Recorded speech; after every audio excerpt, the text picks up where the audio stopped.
MSTCET exam देऊन ज्या विद्यार्थ्यांनी कॅप राउंड रजिस्ट्रेशन केलेलं आहे, अशा विद्यार्थ्यांसाठी, त्यांच्या पालकांसाठी हा व्हिडिओ जो आहे खूपच महत्त्वाचा ठरणार आहे. कारण कॅप राउंड रजिस्ट्रेशन नंतर जी महत्त्वाची स्टेप असते, ती असते प्रोव्हिजनल मेरिट लिस्ट आणि या गोष्टी जर चेक केल्या नसतील, तर तुमचं नाव कदाचित प्रोव्हिजनल लिस्टमध्ये येणार नाही. कारण काहीतरी मिसिंग आहे. म्हणजे तुमच्याकडून काहीतरी डॉक्युमेंट मिसिंग आहेत आणि ते डॉक्युमेंट्स तुम्ही अपलोड केले नाहीत किंवा कोणता तरी डेटा तुमच्याकडून सीईटी सेलला हवा आहे आणि त्यासाठी सीईटी सेलने कदाचित तुमच्या लॉग इनवर नोटिफिकेशन पाठवलं असेल, पण ते अजून तुम्ही ओपन केलं नसेल. म्हणून हा जो व्हिडिओ आहे त्या संदर्भातच आहे. ज्या विद्यार्थ्यांनी कॅप राउंड रजिस्ट्रेशन पूर्ण केलेलं आहे, त्या विद्यार्थ्यांनी कशा रीतीने चेक करायचं आहे, काळजी घ्यायची आहे, की आपलं जे नाव आहे ते प्रोव्हिजनल मेरिट लिस्टमध्ये येईल. नमस्कार, मी Salunkhe sir. Salunkhe sir chemistry या यूट्यूब चॅनलवर आपलं स्वागत आहे. अजूनही साळुंखे सर केमिस्ट्री यूट्यूब चॅनलला सबस्क्राईब केलं नसेल तर प्लीज माझी रिक्वेस्ट आहे, सबस्क्राईब करा. कारण असेच नवनवीन अपडेट्स मी तुमच्यासमोर आणत असतो. पहा, ही सीईटी सेलची cetcell.mahacet.org ही वेबसाईट आहे. आता व्हिडिओ रेकॉर्ड करेपर्यंत नवीन काही रजिस्ट्रेशन या वेबसाईटवर आलेलं नाहीये. पहा, 11 जुलैचंच ते नोटिफिकेशन आहे आणि जेव्हा मी FE2026.mahacet.org च्या वेबसाईटवर येतोय, तर त्यामध्ये अजूनही या 2 प्रोसेस चालू आहेत. कॅप राउंड रजिस्ट्रेशन आणि व्हेरिफिकेशन. आता ही रजिस्ट्रेशनची डेट जी आहे ती 19 जुलै आहे आणि व्हेरिफिकेशनची डेट जी आहे ती 20 जुलै आहे. अनेक विद्यार्थ्यांना असं वाटत असतं की आपलं कॅप राउंड रजिस्ट्रेशन पूर्ण झालेलं आहे. कारण त्यांनी स्क्रुटिनी सेंटरला व्हिजिट केलेली असते. जे काही एक्नॉलेजमेंट प्रिंट आहे, स्टॅम्प वगैरे त्यांना सिग्नेचर मिळालेली असते. तरी सुद्धा एक काळजी म्हणून तुम्ही या गोष्टी चेक केल्या पाहिजेत असं मला वाटतं. कारण जर या गोष्टी तुम्ही चेक केल्या नसतील आणि कदाचित सीईटी सेलकडून तुम्हाला नोटिफिकेशन आलं असेल तुमच्या लॉग इनमध्ये आणि ते तुम्ही चेक केलं नसेल. म्हणून हा व्हिडिओ जो आहे तो खूप महत्त्वाचा आहे. पहा, इथे जर आपण पाहिलं की प्रोव्हिजनल मेरिट लिस्टची तारीख जी आहे ती 22 जुलै आहे. त्यानंतर 3 दिवसांचा एक ग्रेव्हियन्स पिरियड देण्यात आलेला आहे की जिथे आपण तक्रार नोंद करू शकतो आणि त्यानंतर फायनल मेरिट लिस्ट जी आहे ती 27 जुलैपर्यंत येणार आहे. ठीक आहे. आता जर हे पहा, इथे अशा रीतीने पहा, अशा रीतीने तुमच्या लॉग इनमध्ये या डिटेल्स आल्या असतील. पहा, ॲप्लिकेशन आयडी आला असेल, युजर नेम आला असेल, युजर रोल आला असेल, कॅन्डिडेट ऑर ॲप्लिकंट तुमचा ज्या पीसीवरून किंवा लॅपटॉपवरून लॉग इन केलं असेल त्याचा आयपी ॲड्रेस आला असेल. त्यानंतर करंट लॉग इन टाईम म्हणजे जेव्हा तुम्ही त्या पीसीवर ॲक्टिव्ह होतात त्याचा करंट टाईम येतो, प्रिव्हियस लॉग इन टाईम येतो. त्याच्या खालोखाल पहा, इथे ॲप्लिकेशन फॉर्म व्हेरिफिकेशन स्टेटस येतो. Your application form is verified and confirm. म्हणजे व्हेरिफिकेशन झालेलं आहे आणि कन्फर्म झालेलं आहे बाय SC. स्क्रुटिनी सेंटरचा तो कोड येतो ऑन, ही डेट येते आणि पुढे टायमिंग येतं. ओके, या चेक करायचं आहे तुम्हाला की हे आलेलं आहे का, व्हेरीफाईड अँड कन्फर्म. अजून कोणतीही गोष्ट चेक करायची आहे. पहा, इथे टोटल डॉक्युमेंटचा सेक्शन आहे आणि या टोटल डॉक्युमेंटच्या सेक्शनमध्ये टोटल रिक्वायर्ड डॉक्युमेंट्स म्हणजे सीईटी सेलला तुमच्याकडून किती डॉक्युमेंट्स रिक्वायर्ड आहेत, तर 11 डॉक्युमेंट्स इथे रिक्वायर्ड आहेत. टोटल रिक्वायर्ड डॉक्युमेंट्स अपलोडेड, तर या विद्यार्थ्याने किती डॉक्युमेंट्स अपलोड केलेले आहेत, 11. आणि total required documents to be uploaded इथे 0 येत आहे. इथे 0 येत आहे की नाही हे तुम्हाला महत्वाचं करून चेक करायचं आहे. इथे 0 आलं पाहिजे. रिक्वायर्ड डॉक्युमेंट्स आहे 11, अपलोडेड डॉक्युमेंट्स आहेत 11. ओके, या गोष्टी चेक केल्यानंतर पहा, इथे view sent SMS, view sent WhatsApp message आणि व्ह्यू सेंट ईमेल या 3 गोष्टी तुम्ही क्रॉस चेक केल्या पाहिजेत. आता सर्वात फर्स्ट आपण चेक करूया की SMS मेसेज हा जो पहिला म्हणजे इथे हा दुसरा दिसतोय, हा जो SMS आलेला आहे हा 3 तारखेला आलेला आहे. ओके, जेव्हा तुमच्या लक्षात असेल की 2 तारखेपासून रजिस्ट्रेशन स्टार्ट झालेलं, खूप लेट संध्याकाळी किंवा रात्री ते सुरू झालं असेल.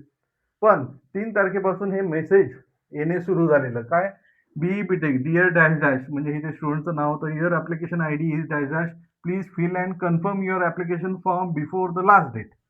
आणि ती डेट आलेली, त्याचं टायमिंग आलेलं.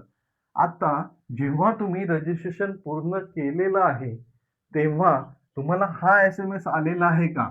बी पहा इथे मोबाईल नंबर येतोय. बी बीटेक डिअर कॅन्डिडेटचं नाव, your application form with application I D EN26 has been confirmed by ते स्क्रुटिनी सेंटरचा नंबर येईल, डेट येईल आणि टायमिंग येईल. Log in and verify the acknowledgement. Log in आणि व्हेरीफाय करायला सांगत आहे. म्हणजे तुम्ही तुमच्या लॉग इन मध्ये गेलं पाहिजे आणि व्हेरीफाय केलं पाहिजे. आता सेंड डेट टाइम इथे डेट येईल. हा जो SMS आहे तो कधी पाठवला त्याचं टायमिंग येईल. व्हॉट्सअप, आता हा व्हॉट्सअप मेसेज आहे. पहा इथे व्हॉट्सअप मेसेज आहे हा. मग WhatsApp type normal message, normal message. त्यानंतर पहा इथे एक मिनिट हा.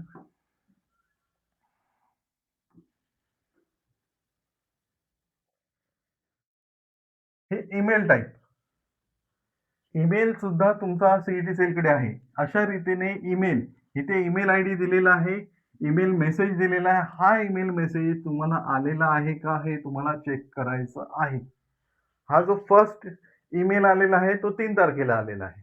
ठीक आहे, जेव्हा रजिस्ट्रेशन स्टार्ट झालेलं. आणि आता जेव्हा तुम्ही रजिस्ट्रेशन पूर्ण केलेलं आहे तेव्हा हा ईमेल तुम्हाला आलेला आहे की नाही हे चेक करायचं आहे.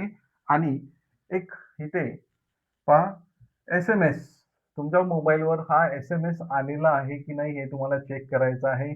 तुम्ही त्यावेळी चेक केलं असेल, पुन्हा माझी रिक्वेस्ट आहे की एकदा पुन्हा चेक करा, लॉग इन करा.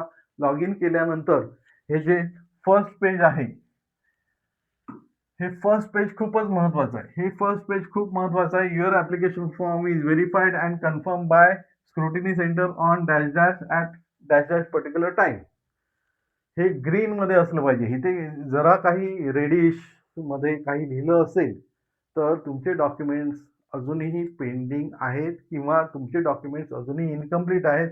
इथे रिक्वायर्ड डॉक्युमेंट्स जे आहेत आणि अपलोडेड डॉक्युमेंट्स आहेत त्याची संख्या तुम्ही चेक केली पाहिजे. आणि इथे total required documents to be uploaded हे 0 आहे की नाही हे चेक केलं पाहिजे. या गोष्टी चेक केल्यानंतर आपलं जे काही रजिस्ट्रेशन आहे ते कंप्लीट झालेलं आहे हे आपण मानू शकतो. आणि प्रोव्हिजनल मेरिट लिस्ट मध्ये आपलं नाव येईलच असं आपण कन्फर्म म्हणजे येईल असं मानू शकतो. आता जर समजा प्रोव्हिजनल मेरिट लिस्ट मध्ये आपलं नाव येत नाही तर काय करायचं? तर प्रोव्हिजनल मेरिट लिस्टमध्ये नाव येत नाही तर सीईटी सेलने आपल्याला आपल्या लॉग इन मध्येच इथे जेव्हा आपण लॉग इन करतोय, समजा ही FE2026.MahaCET.org ही वेबसाईट आहे. आणि जेव्हा आपण आता इथे लॉग इन केलेलं नाही, जेव्हा आपण लॉग इन मध्ये जातोय तेव्हा आपल्या लॉग इन थ्रू ग्रेव्हियन्स रेज करण्याचा ऑप्शन आपल्याला दिलेला आहे. ग्रेव्हियन्स म्हणजे तक्रार. प्रोव्हिजनल मेरिट लिस्ट जी आहे, प्रोव्हिजनल मेरिट लिस्टमध्ये आपला जो रँक आहे तो आलेला आहे की नाही हे चेक करायचं. अनेक विद्यार्थ्यांचं असं होत असतं की त्यांनी कॅप राउंड रजिस्ट्रेशन पूर्ण केलेलं असतं पण प्रोव्हिजनल मेरिट लिस्टमध्ये त्यांचं नाव येत नाही आणि त्यांनी ग्रेव्हियन्स रेज केल्यानंतर फायनल मेरिट लिस्टमध्ये त्यांचं नाव येतं. म्हणून जो प्रोव्हिजनल मेरिट लिस्ट आहे आणि फायनल मेरिट लिस्ट आहे याच्या रँकिंग मध्ये तफावत असते. म्हणून या ज्या गोष्टी मी तुम्हाला चेक करायला सांगितलेल्या आहेत त्या तुम्ही प्लीज क्रॉस चेक करा. की अगोदर चेक केला असतील तरीही पुन्हा एकदा लॉग इन करून बघायला काय जातंय. आपल्या हातात मोबाईल असतो. ओके, आपण मोबाईलवर 1-2 मिनिटांमध्ये ते लॉग इन करून आपण चेक करू शकतो. म्हणून या गोष्टी चेक करा. जर तुमच्या या गोष्टी पूर्ण असतील तर नक्कीच तुमचं प्रोव्हिजनल मेरिट लिस्टमध्ये नाव येईल. मला ही माहिती तुम्हाला द्यायची होती. तुम्हाला हा व्हिडिओ कसा वाटला नक्कीच एक लाईक करून कळवा. तुमचे काही डाऊट्स असतील, काही प्रश्न असतील तर माझा मोबाईल नंबर मी तुम्हाला ऑलरेडी दिलेला आहे. आता सर्वात महत्त्वाची स्टेप जी येणार आहे पुढे ती तुमच्यासमोर येणार आहे कॉलेज ऑप्शन फॉर्म फिलिंग. आणि त्याबद्दल जर तुम्हाला काही पर्सनल काउन्सिलिंगची गरज असेल तर माझा नंबर आहे 9673420413. या नंबरवर तुम्ही मला कॉल करू शकता किंवा एखादा व्हॉट्सअप मेसेज सेंड केला तरीही मी त्याचा रिप्लाय तुम्हाला देईन. ओके. आणि जे काही माझी काउन्सिलिंग प्रोसेस आहे त्याची फी असेल 1999 फक्त.